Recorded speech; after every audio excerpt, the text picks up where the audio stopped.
Dorothy Ries Faison. We moved to France almost 5 years ago. We kind of ran away from the United States because it was the best place in the world for us.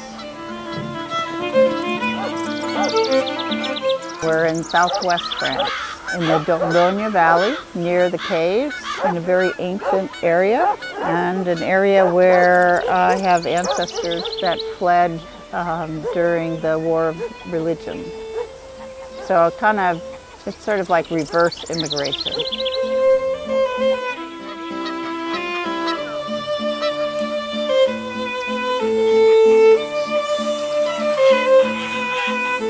The reason that we moved was to give us time to do our work. The struggle to live in the United States, especially in Hawaii, very expensive. Water. The garden, the ability to create something that my work is inherently about, that is a refuge for insects, that provides all the other layers that the other creatures all feed upon.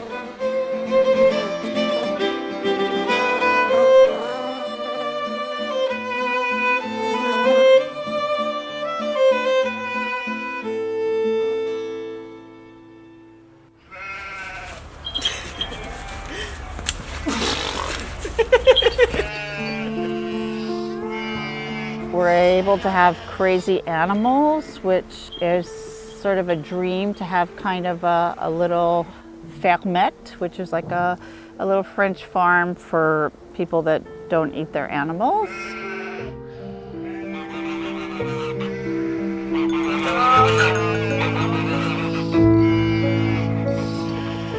And we're on a river, which is really important to me.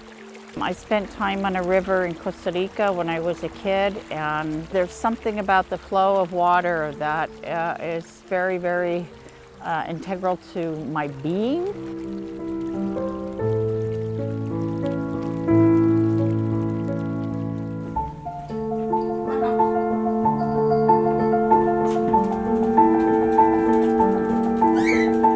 I work in our house, which is a beautiful ancient mill that they've added to over the years. So it's a very living building.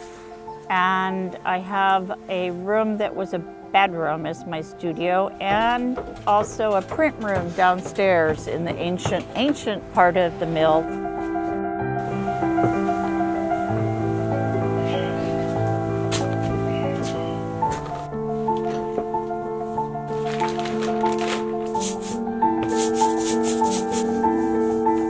My studio is perfect in many ways, but imperfect in other ways. So I'm searching for the right spot to either build a small unit that I've designed, or to buy something like a little barn. I don't have a lot of funds, so I have to kind of balance it all out.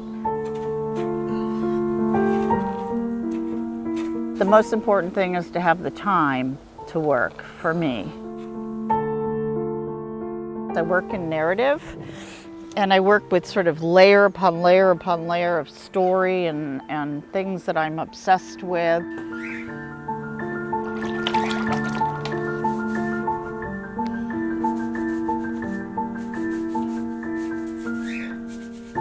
The Longboat Chronicles really grew out of my interest or my disappointment of the suburban area that I was living in Hawaii. This wasteland that people created with their lawns.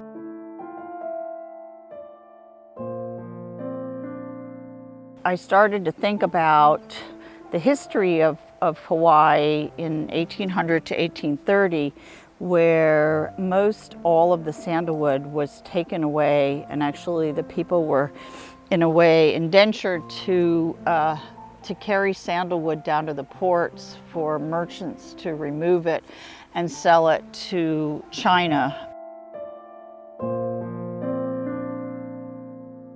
So the sandalwood was sold really for incense because they had pretty much used up all the sandalwood in Southeast Asia. So the Hawaiian sandalwood Iliahi was a particularly fragrant sandalwood, but the way it grew meant that as they cut more and more of it, it could not come back. And within 30 years, most of the sandalwood was removed, plus the sandalwood market crashed.